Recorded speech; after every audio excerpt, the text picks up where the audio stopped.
황금별을 잡아라 진행의 김난입니다. 매일 저녁 8시 저희 황금별을 잡아라 시간에서는 각 전문가들의 매매 비법이 담긴 강의와 함께 지금 시장에서 주목해보면 좋을 만한 황금별 종목까지 안내를 해드리고 있습니다. 매일 다른 전문가들이 나오셔서 본인들만의 매매 비법이 담긴 차트 분석이나 지금 시장에서 주목해야 될 이슈 등 정말 중요한 이슈들을 안내를 해드리고 있으니까요. 아마 이 시간만 매일 함께 하셔도 우리 시청자분들의 투자 실력이 크게 늘어날 것이라고 생각이 듭니다. 앞으로 계속해서 매일 이 시간 많은 참여 부탁드리도록 하고요.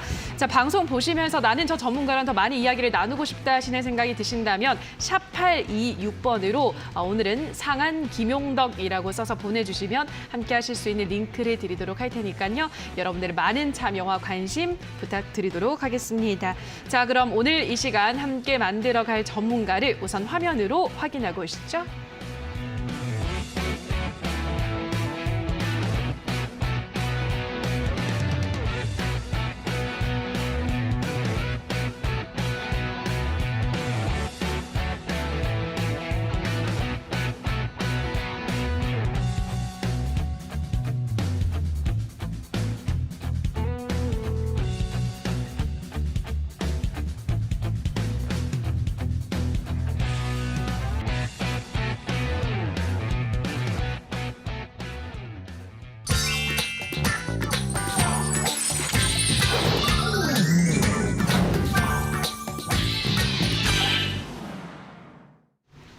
네, 오늘은 상한 김용덕 전문가와 함께합니다. 전문가님, 안녕하세요. 네, 반갑습니다. 네, 저희 또 오랜만에 뵙습니다, 전문가님. 네, 굉장히 그래도, 오랜만이죠. 그죠? 네. 시간이 참 많이 흘렀는데 네. 자, 우리 시청자분들도 반가운 얼굴이 또 왔네라고 생각하실 것 같습니다. 우리 네. 시청자분들께도 자기소개, 인사 말씀해 주시죠. 안녕하십니까. 상한 김용덕 대표입니다.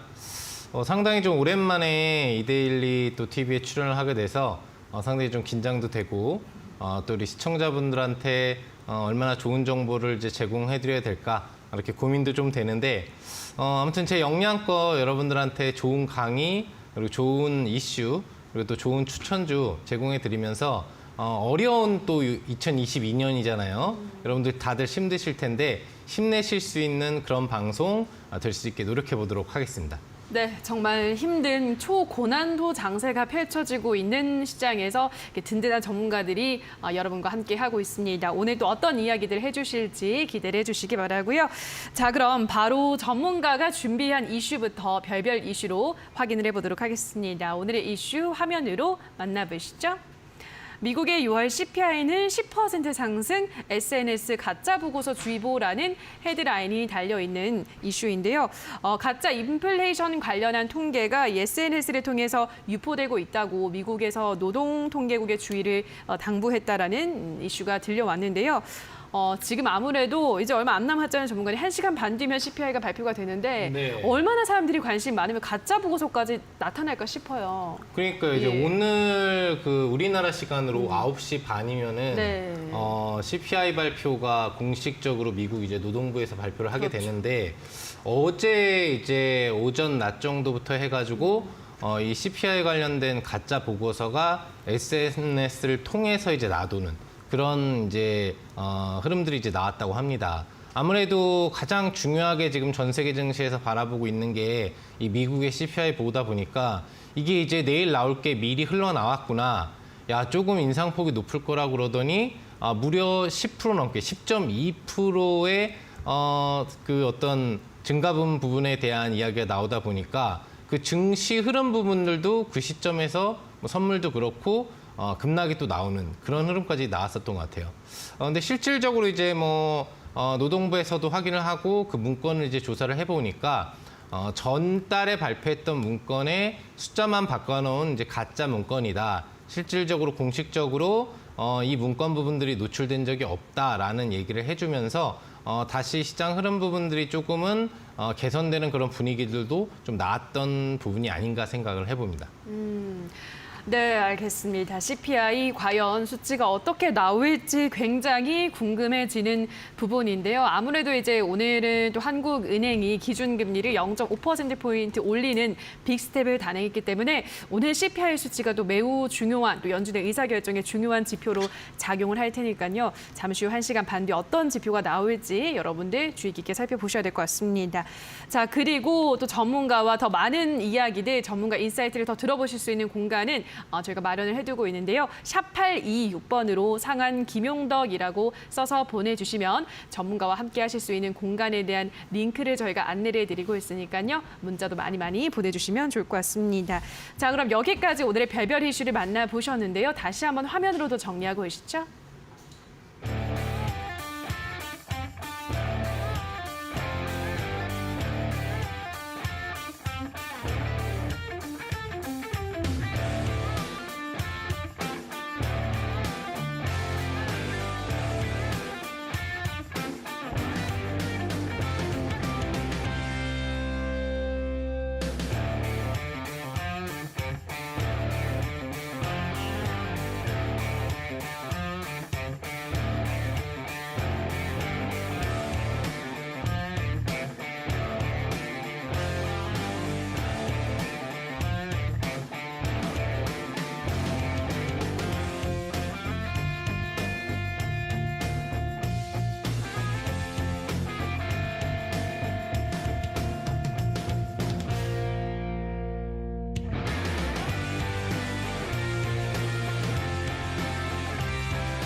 네, 자 그럼 지금부터는 전문가 강의를 함께 들어볼 시간인데요. 오늘 어떤 주제로 강의를 준비해 오셨을지 오늘의 주제를 화면으로 우선 확인해 보시죠.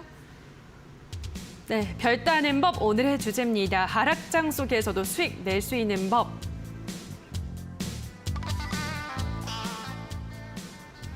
네, 하락장이 연일 길어지고 있습니다만 하락장이라고 해서 다 손실을 보는 건 아니죠. 누군가는 또 수익을 분명히 내고 있을 텐데 과연 어떻게 이렇게 하락장 속에서 수익을 낼 수 있는가 아마 많은 분들이 궁금해하실 것 같고 오늘 이 부분을 상한 김용덕 전문가가 시원하게 여러분들 등을 긁어드린다고 하는데요. 자, 지금부터 자세한 이야기 한번 들어보도록 할게요. 자, 전문가님, 하락장 속에서 어떻게 수익을 낼 수 있을까요?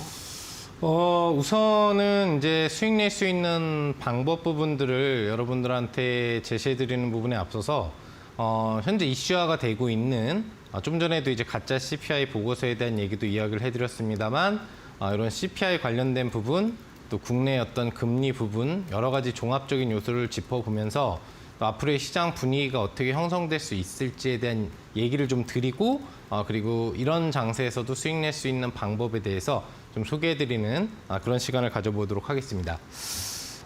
이제 화면에 보시면은 이쁘게 이제 슈팅 스탁이라고 해가지고 여기 별이 이제 보이네요. 예, 굉장히 디자인을 잘 이쁘게 꾸며주셨고요. 이게 지금 이제 화면에 보이시는 게 제가 조금 전에 방송에서 멘트를 쳐드리면서 나왔었던 그 가짜 보고서 내용입니다. 예, 여기 보시면은 진짜 보고서 같죠? 예, 진짜 노동부에서 발표한 보고서 같이 이렇게 확실하게 좀 인증 문건이 나와서 나돌아다녔기 때문에 실질적으로 사람들이 헷갈릴 수밖에 없었어요. 그래서 노동부에서도 깜짝 놀랐다고 했는데 실질적으로 보시면은 이 숫자들이 들어가 있네요. 10점이 10점이라는 표현들이 들어가 있고 이런 이제 폰트의 크기들이 원래 기본적으로 나오는 숫자 크기에 비해서 좀 맞지 않는다.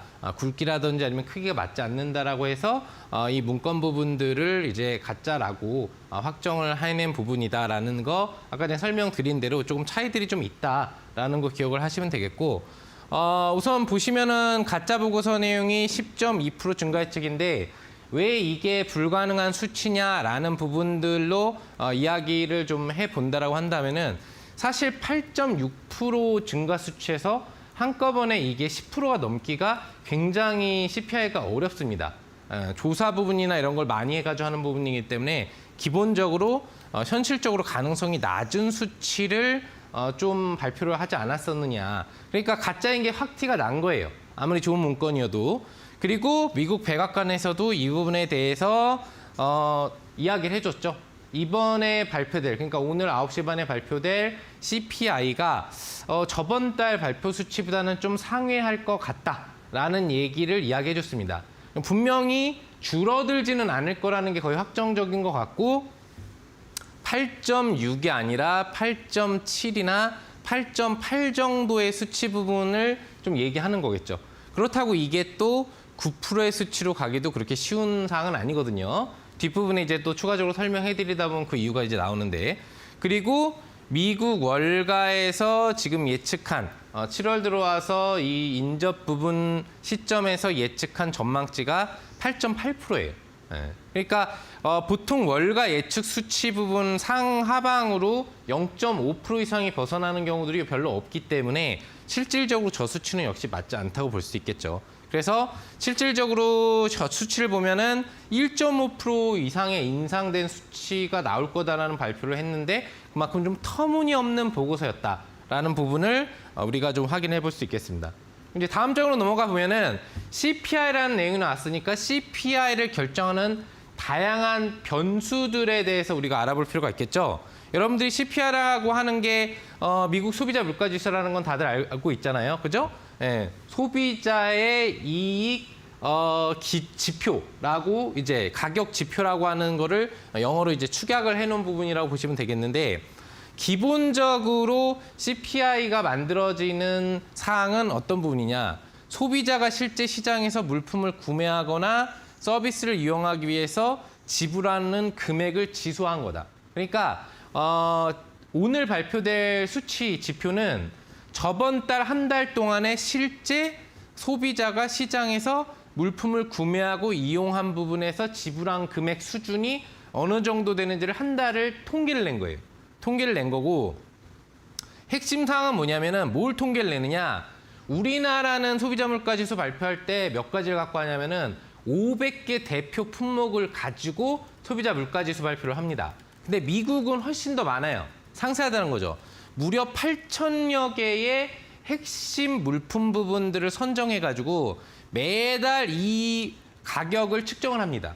그래서 그 가격 측정한 부분들의 평균 수치를 내서 이걸 소비자가 구매를 한 부분에 맞추어서 평균 수치가 나오는 거예요. 그죠? 결과적으로 이제 뭘 얘기하는 거냐? 각 주마다 8,000개씩을 조사를 해요. 근데 미국이 50개 주가 넘는다고 보시면 되겠죠? 그 한 주 한 주의 전체 50개 주의 조사 결과를 다 합쳐가지고 이걸 바탕으로 주별 1인당 GPDP라고 해가지고 실제 1인당 실질 총소득 조건 부분들 이런 걸 맞춰가지고 감안해가지고 평균치를 산출한 지표가 바로 CPI라고 보시면 되겠어요. 네. 그만큼 굉장히 좀 복잡하고도 엄선돼서 발표된 수치인데 오차가 갑자기 저렇게 크게 나기가 좀 어려운 부분이라고 여러분들 보시면 되거든요. 그럼 다음 내용을 좀 보면은 이게 이제 최근에 미국 CPI 증가 및 예측시 수준을 보여주는 차트라고 보시면 될 것 같습니다. 여기 보시면 이제 차트 수준으로 나오고 2021년도까지는 문제가 크게 미국에 소비자 물가 문제가 없었던 걸 알 수가 있어요. 보시면은 수치 자체의 흐름이 굉장히 좀 증가율이 이제 평범한 수준이죠. 근데 2021년도 상반기부터 기하급수적으로 증가하는 수치 부분들을 확인하실 수가 있는데, 최근 수치에 대한 흐름 부분들을 2월부터 이번 연도의 흐름 부분들을 살펴본다라고 한다면은 예측 수치 부분에서 보시면은 포인트 부분들을 벗어나는 경우들이 거의 없죠. 0.5% 정도 이상을 벗어나는 부분들이 없는 걸 확인할 수 있어요. 여기 보시면은 2월 달 발표된 수치도 7.3 예측이었는데 7.0, 0.3 정도 차이가 났고, 그 다음에 7.9, 그 다음 달 3월에는 7.9를 예측했는데 7.5, 그죠? 이건 좀 좋아진 거죠. 그리고 4월 달에는 8.4를 예측했는데 7.9로 나와서 역시 좀 좋아졌어요. 문제가 되는 부분들이 바로 5월 발표 시점부터 문제가 된 거거든요. 이 발표 시점부터 예측 수준 부분이 8.1이었는데 5월 발표된 수준 부분에 대한 수치가 이제 8.5로 나오면서 인플레가 과도해지고 있다. 그렇기 때문에 이걸 해결해야 된다라고 하면서 나라에서도 자체적으로 연준 압박이 들어가기 시작했던 시점이 여러분들 아시겠지만 5월이라고 보시면 됩니다. 그러니까 그만큼 급증하는 수치가 예상치보다 나오게 된다는 얘기가 아까 CPI가 어떻게 만들어지는지를 설명해드렸다시피 그 물가의 상승률 수치가 시장에서 예상하는 수치에 비해서도 훨씬 더 증가되는 흐름이 실질 거래가 이루어지고 있고 실제 사항이 나왔다라는 거를 알 수가 있는 거죠. 이 예측치라는 건 보통 월가 예측치이기 때문에 노동부에서 발표하기 전까지는 월가가 한 달 동안에 50주에서 어떤 물품이 얼마나 사용됐고 소비자가 얼마나 샀고 그래가지고 그걸 실제 국민 실소득 부분과 비교했을 때 어떤 수치가 나올지를 직접적으로 예측을 하기가 거의 불가능한 수준이에요. 정확하게는.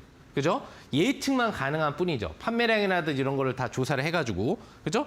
그래서 결과적으로 이제 6월 달에 또 문제가 됐던 부분들이 이제 뭐냐면은 예측치 부분에 대한 부분들이 8.3 수준에 대한 예측 부분들이 이제 나왔는데 발표. 제가 좀 옆쪽으로 얘기했네요.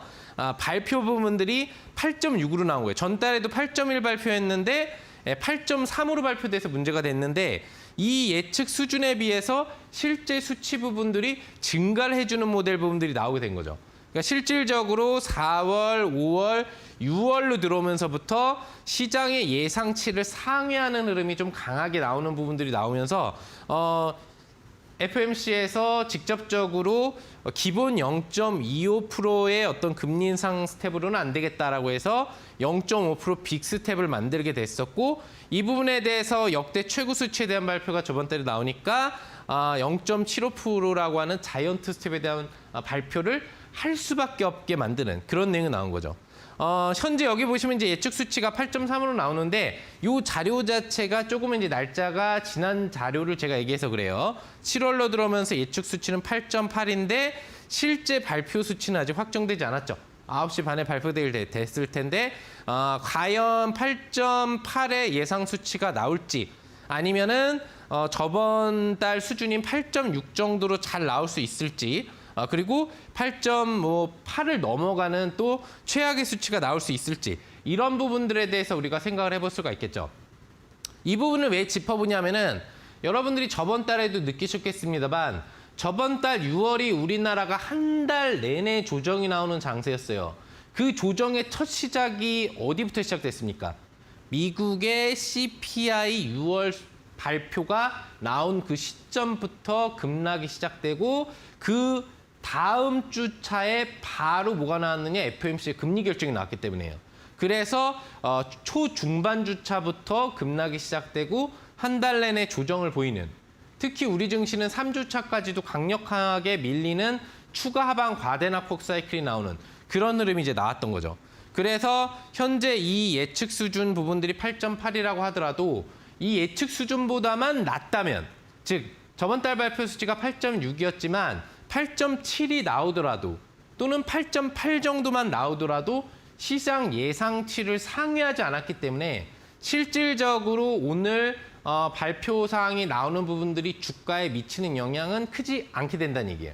결과적으로 만약에 8.8 이하로 CPI가 나오게 된다고 한다면은 오늘 새벽 야간과 내일 새벽의 미증시는 오히려 급등할 수 있는 촉매제가 될 수 있다는 얘기고요. 만약에 8.8% 이상의 8.9, 9.0이라든지 그 이상의 CPI 수치가 발표되게 된다고 한다면 미증시는 급락으로 빠질 수밖에 없게 되어 있는 겁니다. 다행인 거는 이번 달에 연준이 금리를 발표하는 시점이 마지막 주차예요. 27일 날짜 회의를 끝나고 발표하는 부분들이 나오기 때문에 실질적으로 현재 시점에서 그렇게 크게 바로 연준의 자이언트 스텝이 기본인 상태에서 슈퍼 자이언트 스텝으로 갈 수 있을 것이냐를 걱정할 필요는 없겠지만 저번 달에도 우리가 느꼈듯이 연준이 금리를 발표하는 거하고 관계없이 CPI 발표만으로도 시장의 변동성이 하방 상방을 크게 이끌어가면서 그 방향으로 쭉 치고 가는 흐름 부분들이 나오기 때문에 오늘 야간에 발표되는 수치는 7월의 운명을 결정할 만한 수치와도 연동된다라는 걸 생각을 해볼 수 있겠습니다. 자, 다음은 오늘 9시 반에 발표될 어떤 금리가 아니죠. CPI와 관련된 소비자 물가 지수가 걱정이 그럼 되느냐 안 되느냐 여부예요. 여러분들은 어떻게 생각하세요? 만약에 정말 가짜 보고서처럼 10%는 아니어도 9%가 넘는 수준이 나오면 주가가 떨어질 수밖에 없을 것 같고, 또 그리고 만약에 예상 수준 이하로 나온다라고 한다면은 오히려 주가는 연준에서 이번 달에 금리 인상을 발표하는데 0.75 이상은 안 하겠구나. 기본적으로 잘하면 0.5까지로 돌릴 수도 있겠구나. 그럴 가능성은 별로 없지만요. 그런 예측으로 기대감을 가질 수 있는데 현재 흐름을 보면 이거는 뭐냐면 미국 CPI 수치의 가장 중요한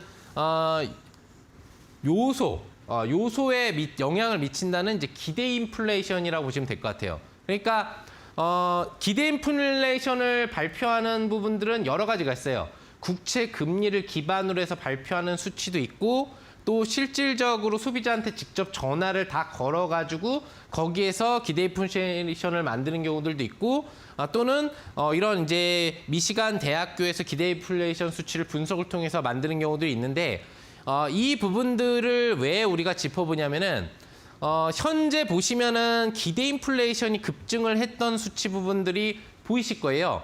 보이시면은 어떤 부분들이 보이나요? 여기 보시면 2022년 1월, 2월, 3월, 4월, 5월, 6월 수치 흐름 부분들이 보이시는데 3월 달부터 소비자가 생각하는 인플레이션 강도, 체감적으로 내가 느끼기에 이거 지금 물가가 많이 올라가 있는 것 같다. 실제 소비자들이 자기가 느끼는 거거든요. 물가가 많이 올라가 있는 것 같다라는 부분들을 느끼게 된다는 거죠. 그게 바로 5.4%, 3%대로 올라온 게 3월 달부터 된 거예요. 그럼 우리가 앞전 부분으로 다시 돌아가서 실질적으로 미국에서 발표됐었던 CPI 발표 수치가 급증을 했던 수치 부분들, 그러니까 이 시장 예상치에 비해서 8%대 흐름 부분 이상으로 급격하게 올라왔었던 흐름 부분을 좀 비교를 해본다라고 한다면은 4월부터 그런 흐름이 나왔고, 시장 예상치 부분에서 부담스러운 8%대로 올라오는 부분들이 3월부터 그런 흐름 부분들이 나왔다라는 것을 여러분들이 알 수가 있을 것 같아요. 그죠? 7, 6, 5, 4, 3. 그래서 실질적으로 이 구간대부터 실제 발표되는 CPI 수치 부분이 급증을 하는 흐름 부분들이 나왔기 때문에 우리가 좀 전에 다시 한번 살펴봤었던 지표로 돌아가서 현재 예상하고 있는 이 기대 인플레이션 수치 부분의 증가 부분과 비교를 해봤을 때 이 부분과 좀 일맥상통하는 부분들이 있다라는 부분들을 볼 수 있어요.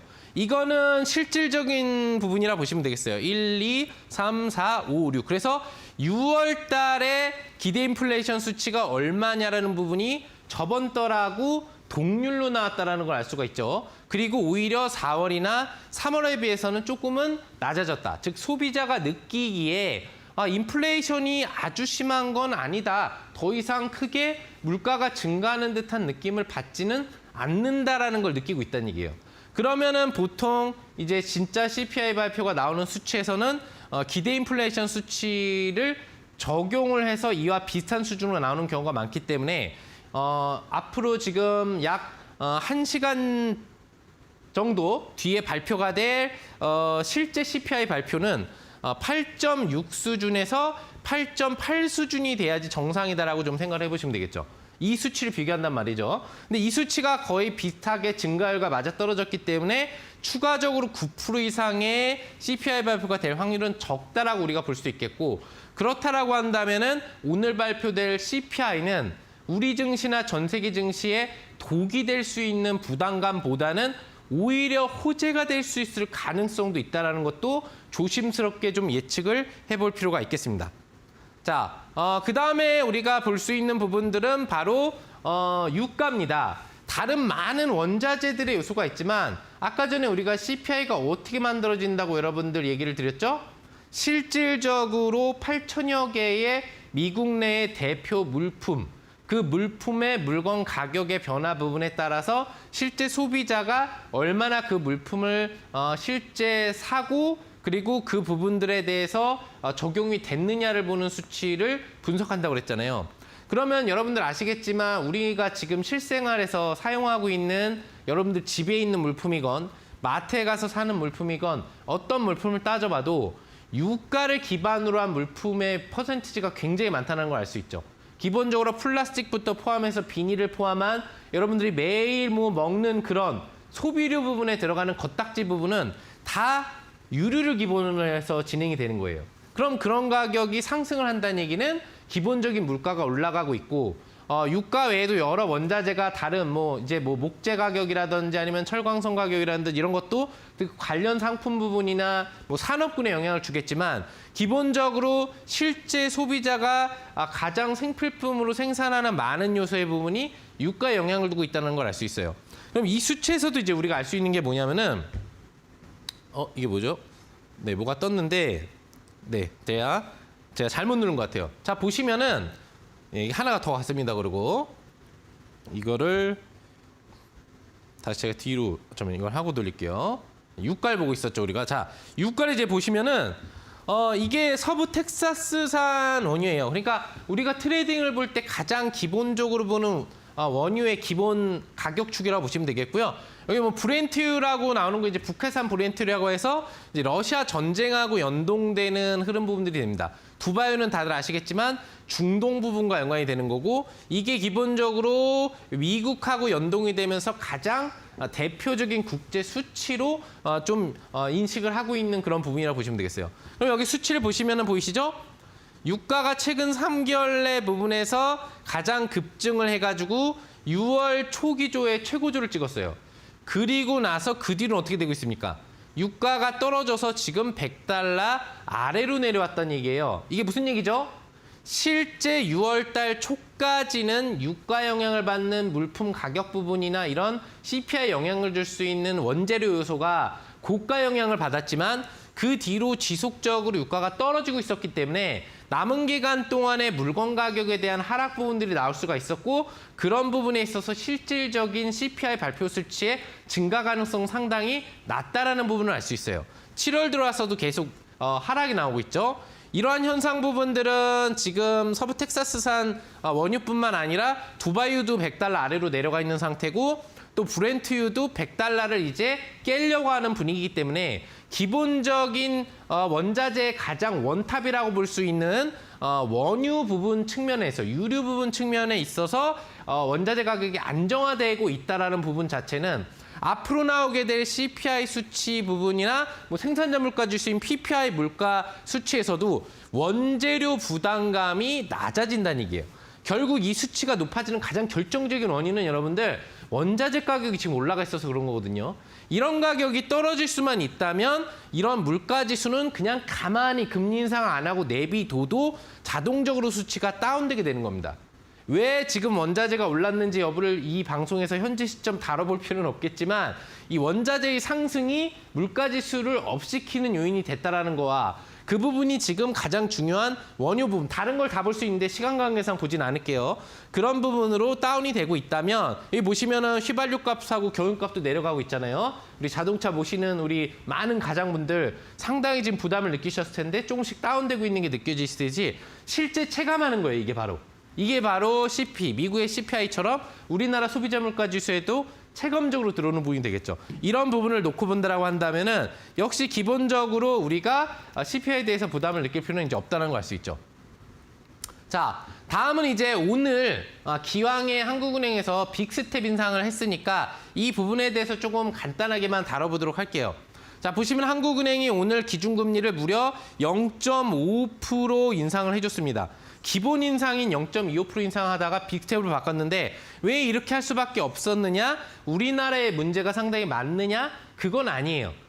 왜 그러냐면은 모든 나라들 같은 경우에는 서로 그물망청으로 이어져서 교류를 하고 있기 때문에 이 부분에서 서로 금리 격차가 크게 나면 문제가 발생을 하게 됩니다. 그래서 우리나라가 기본적으로 미국에 비해서 금리 인상을 먼저 차근차근 시켜왔기 때문에 금리 수치 부분에 대한 흐름 부분들이 더 높은 상태였는데 미국이 자이언트 스텝을 연속적으로 하는 바람에 이 금리 역정이 나올 수 있어요. 그럼 금리 역전이 나왔을 때 무역구조상이라든지 실제 거래 부분을 하는 금융권 문제에서 우리나라가 문제가 되는 부분들이 많이 발생하고 있기 때문에 이 부분에서 빅스텝을 단행할 수밖에 없었다는 얘기가 되는 거고요.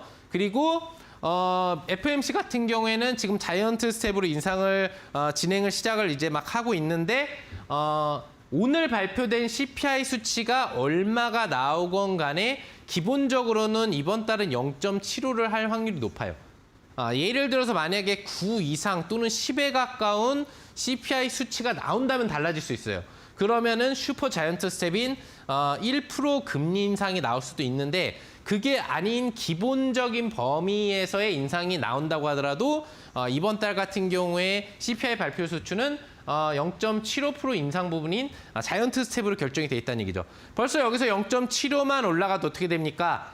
기본적으로 인상되는 수치가 2.5%가 되죠. 그럼 우리나라 국내 오늘 올린 금리보다 미국 금리가 높아지고 있다는 얘기가 되는 거예요. 한국은행이 지금 목표로 하고 있는 금리 수준은 미국 금리와 비슷한 수준을 맞추면서 올리자라는 관점이기 때문에 금리 역전 현상이 발생을 하더라도 격차가 나는 부분들을 방어하기 위한 빅스텝 인상이었을 확률이 높다라는 부분에 대해서 생각을 하시면 될 것 같고요. 자, 그다음에 가장 또 중요한 부분 중에 하나인 우리가 국채 문제를 안 다뤄볼 수가 없겠죠. 자, 미국 국채가 지금 수익률이 몇 프로다 하는 내용 부분들에 대해서 여러분들이 아마 많이 들어보셨을 거예요. 미국 국채 금리의 역전이 나왔고 또 미국의 금리가 지금 올라가고 있고 이 부분이 왜 문제가 되는지 이게 왜 기본적으로 미국의 또 물가 영향을 받아서 올라가는지 이런 부분들에 대해서 궁금한 분들이 계실 텐데 자, 국채라고 하는 건 뭡니까? 국채라고 하는 건 안전자산이에요. 그 나라의 채권, 나라의 신용도를 보증으로 한 안전자산에 기본적으로 해당을 하게 되는데 이 국채에서 발생되는 이 이자율은 가격하고 반대로 갑니다. 여러분들 아시겠지만 우리가 1금융권에서 돈을 빌리면은 어때요? 이자율이 낮죠? 2금융권에서 돈을 빌리면은 이자율이 높아요. 그죠? 네, 그 이유는 뭡니까? 1금융 같은 경우에는 굉장히 크고 안정적인 금융권이기 때문에 문제가 없을 것 같은 사람 위주로 대출을 해준단 말이에요. 근데 2금융권은 1금융권에서 대출 안 된다. 이래서 탈락한 사람들한테도 대출을 해준다는 얘기입니다. 대신 이자율을 높게 받죠. 왜 그렇습니까? 이 사람의 신용도가 1금융권 대상자보다는 조금 낮기 때문에 부채 부실률이라고 해가지고 이자를 못 갚고 이게 마이너스가 될 수치 부분의 확률이 높아지는 거예요. 그러면은 이자율을 더 받고 그런 부분에 있어서 앞으로의 리스크를 방어하려고 하는 거죠. 이거를 이제 국채 부분으로 돌아가서 똑같이 설명하면 마찬가지예요. 자, 보시면 장기채가 있고 단기채가 있습니다. 기본적으로 장기채에 비해서 단기채 이자율이 무조건 높게 돼 있는 거고 장기채 이자율이 원래 낮게 돼 있는 부분이에요. 예를 들어서 국채하고 회사채를 비교할 때 나라 채권이 상당히 안정적이고 회사 채권은 좀 불안정하다고 생각할 수 있죠. 그럼 당연히 국채 가격이 높고 이자율이 낮겠고 회사채는 가격이 낮고 이자율이 높을 수밖에 없는 그런 원리라고 보시면 됩니다. 단기적인 채권에 비해서 장기적인 채권은 장기적으로 미국의 안정성을 바라보면서 가는 채권이기 때문에 원래 안정적으로 본다는 기준에서 이자율이 낮은 거예요. 그리고 미국 국채 물론 안정적이지만 나는 2년만 바라보겠다고 하는 단기채는 장기채보다 이자율이 당연히 높아야 됩니다.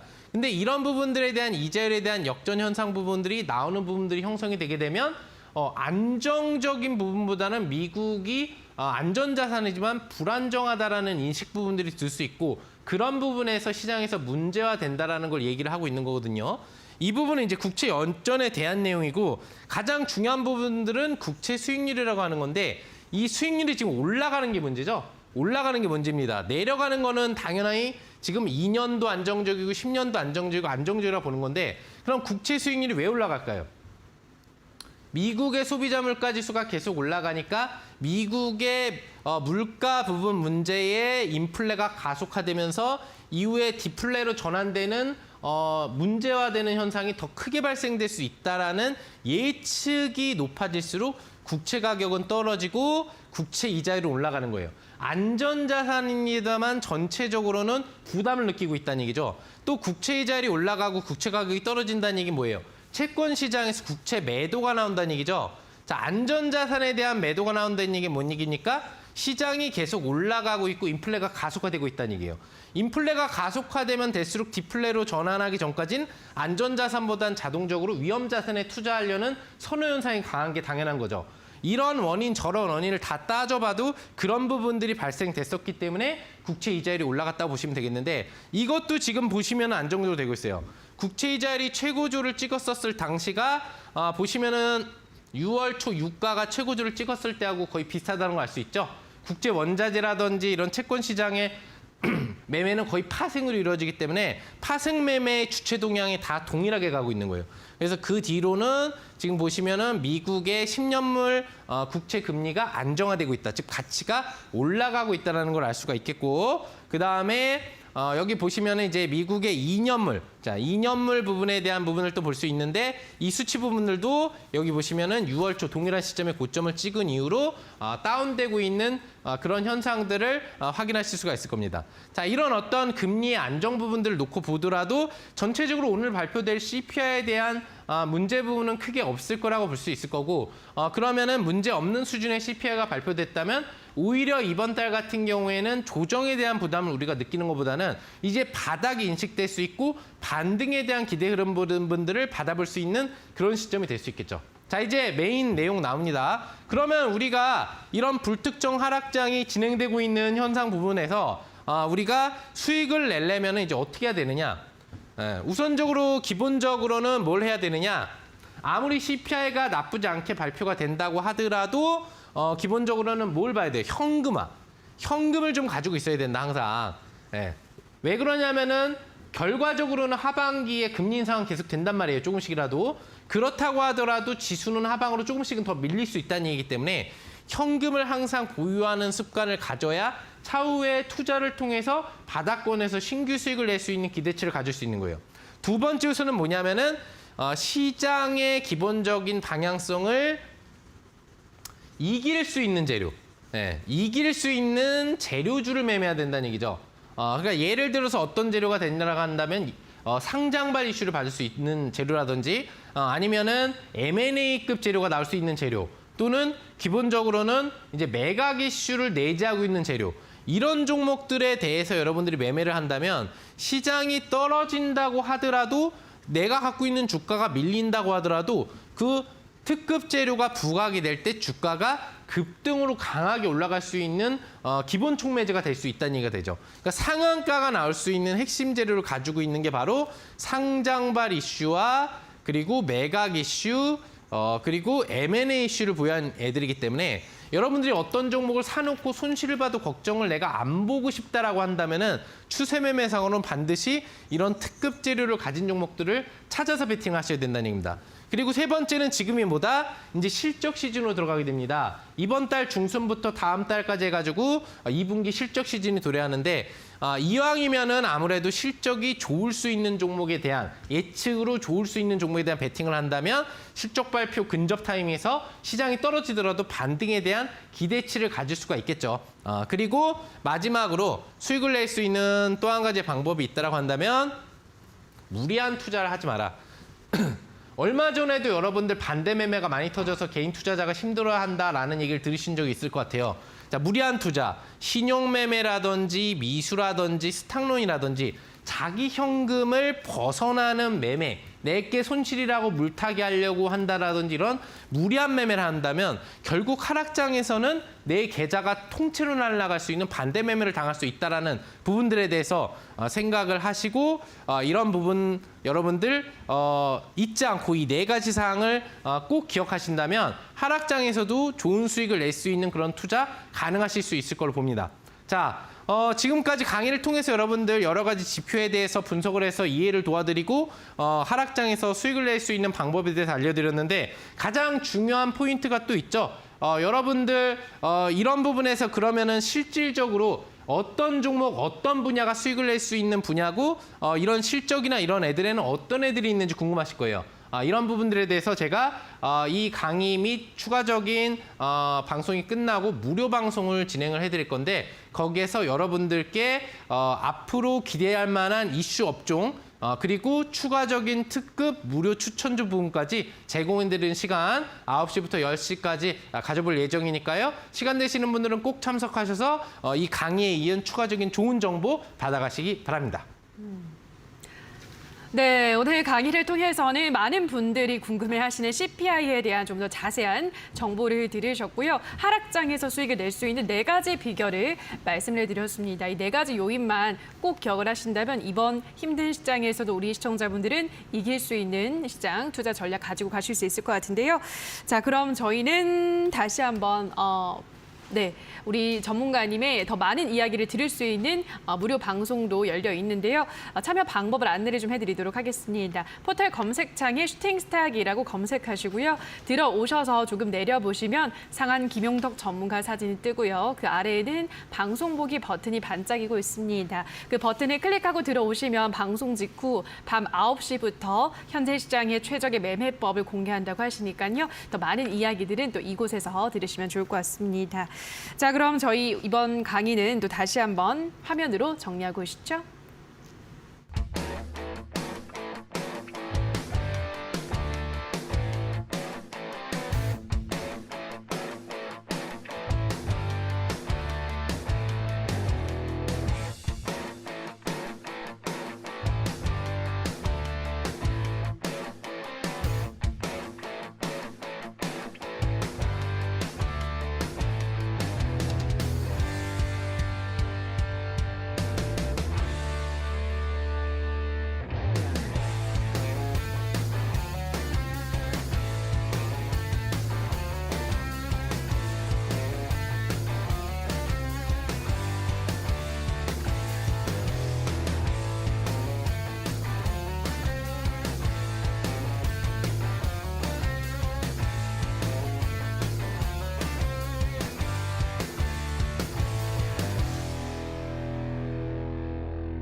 네, 황금별을 잡아라 시간입니다. 오늘 또 어떤 황금별 종목을 가지고 오셨을지 확인을 해볼 텐데요.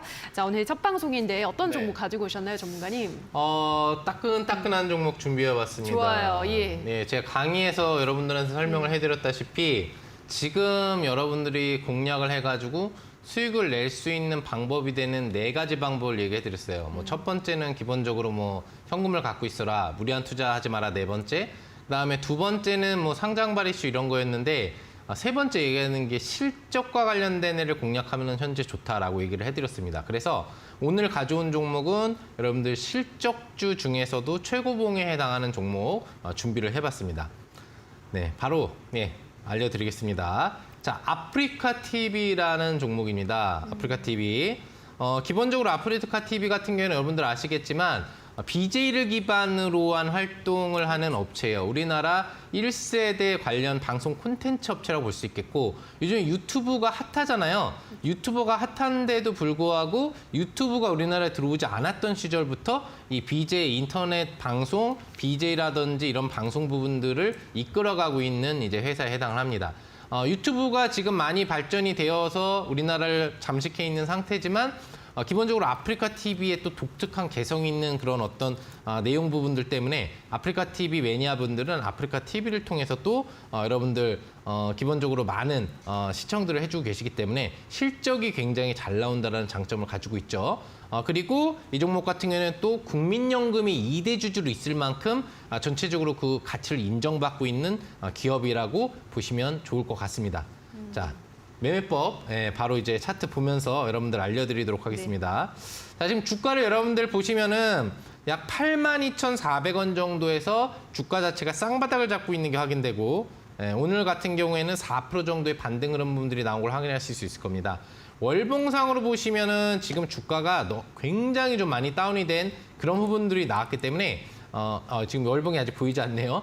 월봉 60월선까지 지금 다운이 돼 있는 상태예요. 주가 자체가 뭐 15만 원, 16만 원 위쪽으로 올라갔었던 상태 부분에서 주가 다운 부분들이 되는데 현재 시점에서 나오고 있는 월봉 자체에 대한 흐름이 기본적으로 60월선까지 내려갔다고 한다면 주선상으로도 주선 지지를 받으면 기술적 반등이 나온다고 하는데 상당히 강력한 상승이 나올 수 있는 모멘텀을 가지고 있죠.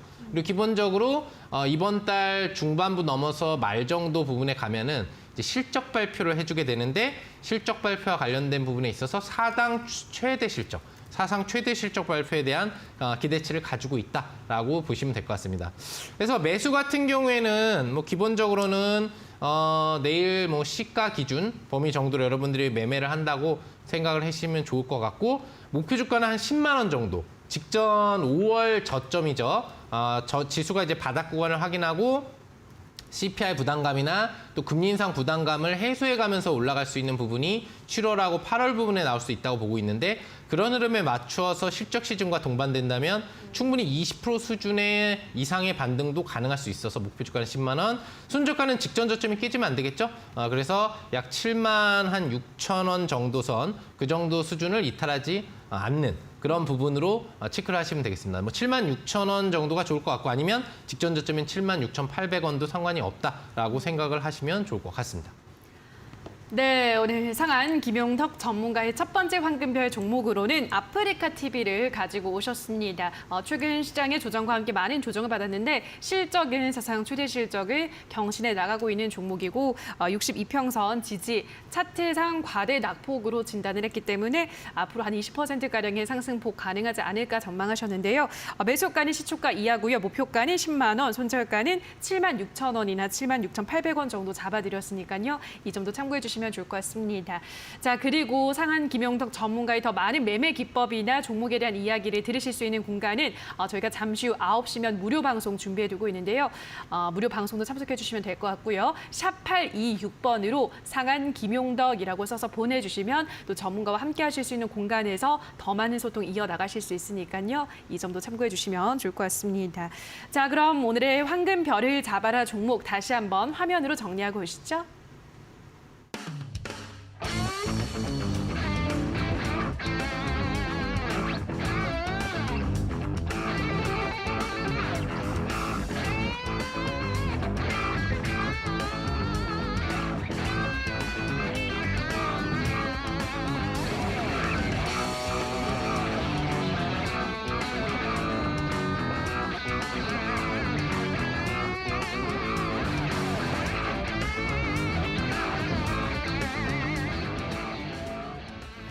네, 잠시 후면은 상한 김용덕 전문가 무료 방송도 함께 하실 수가 있는데요. 자, 오늘 방송에서 또 어떤 이야기들 추가적으로 해주시나요?